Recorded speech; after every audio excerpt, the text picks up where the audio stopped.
কত সুন্দর হয়েছে দেখুন। আজকে রসমালাইগুলো একদম দোকানের মতো হয়েছে। এই রসমালাইগুলোকে দেখে কেউ চিনতেই পারবে না যে এগুলো বাড়িতে বানানো হয়েছে। যাকেই দেবেন সেই ভাববে যে দোকান থেকে কিনে এনেছে। নমস্কার বন্ধুরা, কাকলির রান্নাঘর উইথ ভিলেজ ফুডে সবাইকে স্বাগত জানিয়ে আজকে আমি আপনাদের সাথে শেয়ার করব মাখনের মতো নরম তুলতুলে স্পঞ্জি রসমালাই, যে রসমালাইটা দেখতেও খেতে হবে একদম দোকানের মতো। আর আজকের আমি খুবই সহজ পদ্ধতিতে আর কম উপকরণে কম সময়ে এটা বানিয়ে দেখাবো। তো আজকের রেসিপিটা আপনারা প্লিজ প্রথম থেকে শেষ পর্যন্ত দেখতে থাকুন, আশা করছি খুবই ভালো লাগবে। আর যে সকল বন্ধুরা এখনও পর্যন্ত নতুন তারা যদি ইউটিউব থেকে দেখেন তাহলে চ্যানেলটিকে সাবস্ক্রাইব এবং ফেসবুক পেজ থেকে দেখলে পেজটাকে ফলো করে আমার পাশে থাকবেন। তাহলে এখন রান্নাঘরে চলে যাবো, আজকে রেসিপিটা শুরু করে ফেলবো। রসমালাই এমনই একটা মিষ্টি, কেউ মিষ্টি খেতে ভালোবাসুক কিংবা নাই বাসুক, রসমালাই কিন্তু সবাই পছন্দ করে, সে বাচ্চা হোক কিংবা বড়। তো আজকের আমি একদমই সহজ পদ্ধতিতে এই রসমালাইটা বানিয়ে নেব, যাতে আপনারা প্রত্যেকে বাড়িতে বানিয়ে নিতে পারেন। তো প্রথমে আমি দুধ নিয়েছি, এখানে 700 দুধ রয়েছে। দুধটাকে এখন আমি জাল দিয়ে নেব। আপনারা দুধের পরিমাণটা কম বেশি করে নিতে পারেন।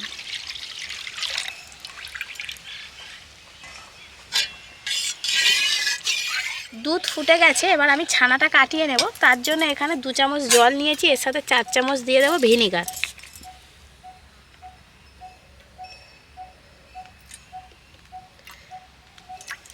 জল আর ভিনিগারের মিশ্রণটা একসাথে মিশিয়ে এবার আমি দুধের মধ্যে দিয়ে দেব। এই সময় উনানের আঁচটা কিন্তু খুবই কমিয়ে দিতে হবে। তো এইভাবে আলতো হাতে হালকা হালকা করে নাড়বো।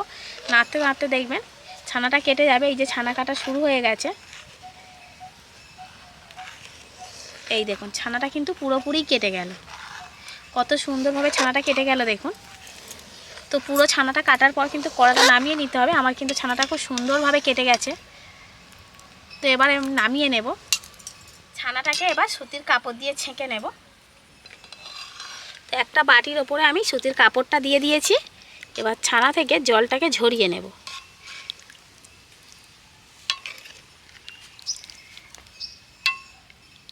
আপনারা ভিনিগারের পরিবর্তে পাতিলেবুর রস দিয়েও ছানাটা কাটিয়ে নিতে পারেন।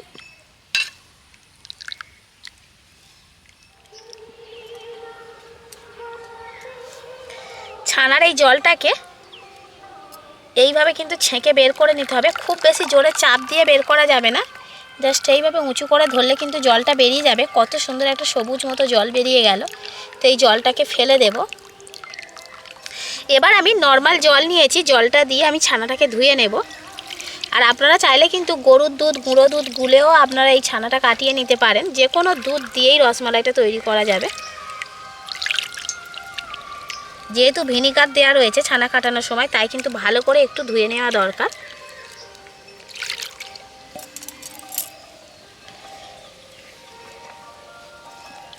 আবারও আমি জলটাকে ছেঁকে নিচ্ছি।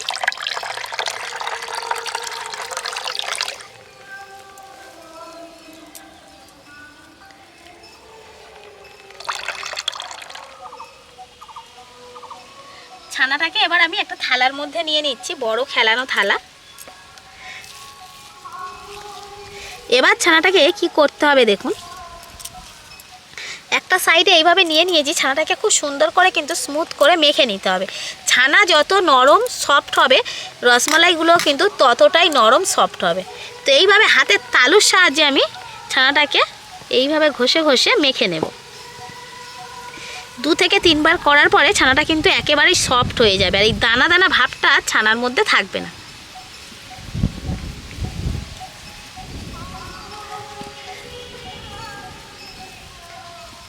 একেবারে নরম হয়ে যাবে ছানাটা। এই যে আমি ঘষছি দেখুন কত সুন্দর হয়ে যাচ্ছে। তো এইরকম একটা বড় খেলানো থালা নেবেন, আর ঠিক এইভাবে ছানাটাকে মেখে নেবেন হাতের তালুর সাহায্যে। মিষ্টি তো আমরা সবসময় দোকান থেকে কিনে খাই, তবে মাঝে মধ্যে যদি বাড়িতে এইরকমভাবে বানিয়ে নেওয়া যায় তাহলে যখন ইচ্ছা হয় তখনই খেতে পারবো। তাছাড়া কিন্তু বাড়িতে বানানো জিনিস এমনি থেকেই অন্যরকম টেস্ট হয়, তো খেতে সবারই ভালো লাগবে।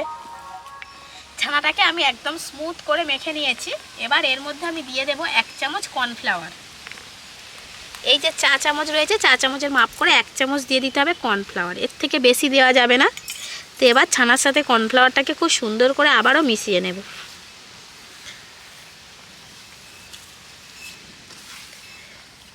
রসমালাইয়ের মধ্যে সুন্দর একটা বাইন্ডিং আনার জন্য কিন্তু এই কর্নফ্লাওয়ারটা দিতে হবে। তো খুব বেশি দেওয়া যাবে না, আবার একেবারে কম না।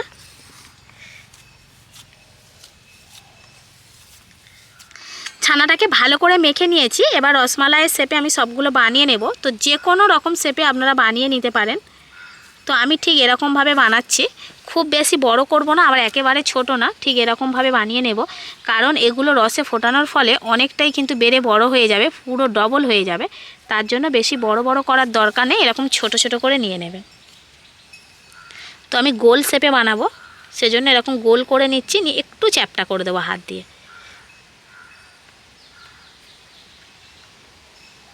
তো সবগুলো ঠিক এইরকমভাবে বানিয়ে নেব।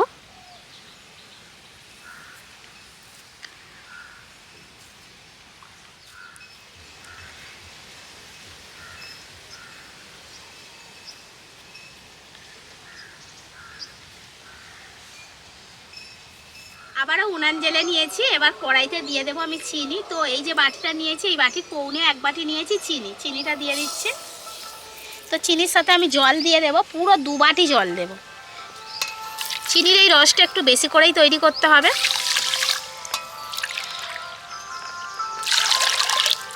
এবার নেড়ে চেড়ে আমি চিনিটাকে গলিয়ে নেবো আর চিনির রসটাকে ফুটিয়ে নেব। চিনির রসটা ফুটে গেছে। তো এই সময় কিন্তু আমি এগুলোকে দিয়ে দেব রসের মধ্যে।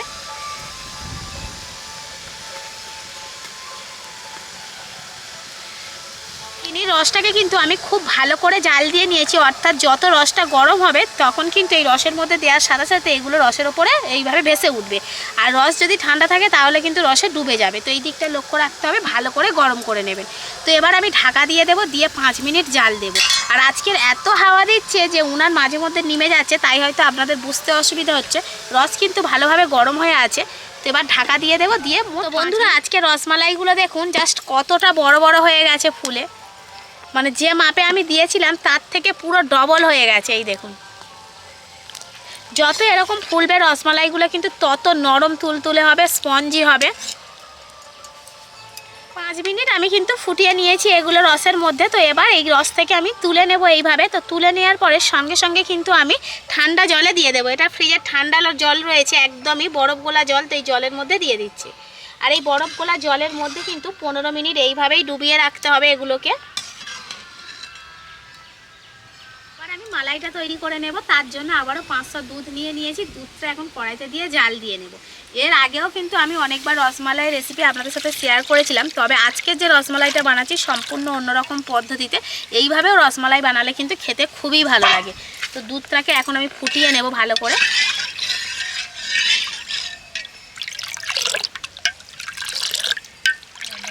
দুধটা গরম হয়ে গেছে। এবার আমি 2-3 চামচ গুঁড়ো দুধ এখানে দিয়ে দেবো, তাহলে কি হবে মালাইটা তাড়াতাড়ি ঘনও হয়ে যাবে আর মালাইটা খেতে খুবই ভালো লাগবে। তো 3 চামচ দিয়ে দিচ্ছি গুঁড়ো দুধ। গুঁড়ো দুধের পরিমাণ কম বেশি করে দিলে কোনো অসুবিধা নেই, আবার একেবারে না দিলেও কোনো অসুবিধা নেই। দুধটাকে আমি এই গোলা দুধের মধ্যে ভালো করে মিশিয়ে নিচ্ছি। এবার এর মধ্যে আমি চিনি দিয়ে দেব। তো এখানে আমি 5 চামচ চিনি দেব, 4 চামচের মাপ করে।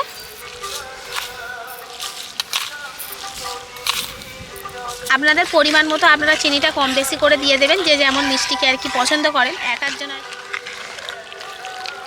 এবার দুধের মধ্যে আমি কিছু বাদাম দিয়ে দেবো। এখানে আমি আমন্ড আর কাজু বাদাম কুচি করে নিয়েছি। আপনারা যদি পেস্তা দিতে চান সেক্ষেত্রেও দিতে পারেন, কোনো অসুবিধা নেই। এবার মালাইটাকে জাল দিয়ে আরও ঘন করে নেব।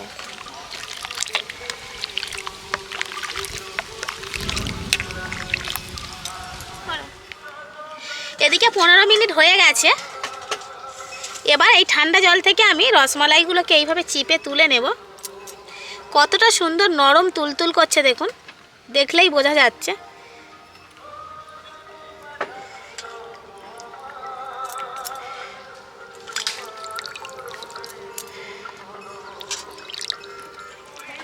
মালাইটাকে আমি কিন্তু বেশ ঘন করে নিয়েছি। এবার ঠিক এই জায়গাতে আমি খুব সামান্য একটুখানি ফুড কালার দিয়ে দেবো। তো আপনারা চাইলে নাও দিতে পারেন, আবার চাইলে দিতে পারেন, কিংবা যার কাছে কেশর থাকবে অল্প করে দিয়ে দিতে পারেন। তো আমি খুব সামান্য একটুখানি ফুড কালার এখানে দিয়ে দিলাম। এবার এটাকে দুধের সাথে খুব সুন্দর করে মিশিয়ে নেব। মালাইটা কত সুন্দর হয়েছে দেখুন, কালারটাও কিন্তু দারুণ এসছে। তো তো এই সময় আমি যেগুলো বানিয়ে রেখেছিলাম সেগুলোকে এবারে আমি এই রসমালাইয়ের মধ্যে দিয়ে দেব। তো এর মধ্যে দেওয়ার পরেও আমি কিন্তু কিছুক্ষণ অর্থাৎ 5 মিনিট ফুটিয়ে নেব। রসমালাইগুলো দেখুন কত সুন্দরভাবে ফুলছে, এই দেখুন কত সুন্দর হয়েছে। পুরো 5 মিনিট হয়ে গেছে। এবার আমি কড়া সমেত রসমালাইটাকে নামিয়ে নিচ্ছি। আর এইভাবে নামানোর পরও কিন্তু আমি ঢাকা দিয়ে আরও 15 মিনিট রেখে দেব, তাতে করে রসমালাইগুলো আরও টেস্টি হবে। 15 মিনিট আমি ঢাকা দিয়ে রেখে দিয়েছিলাম, আরও সুন্দর হয়ে গেছে রসমালাইটা। এই দেখুন আরও ঘন হয়ে গেছে, মালাইগুলো কিন্তু দারুণ লাগছে, কত সুন্দর হয়েছে দেখুন আজকে রসমালাইগুলো। এবার প্লেটে করে আমি রসমালাইগুলোকে তুলে নিচ্ছি।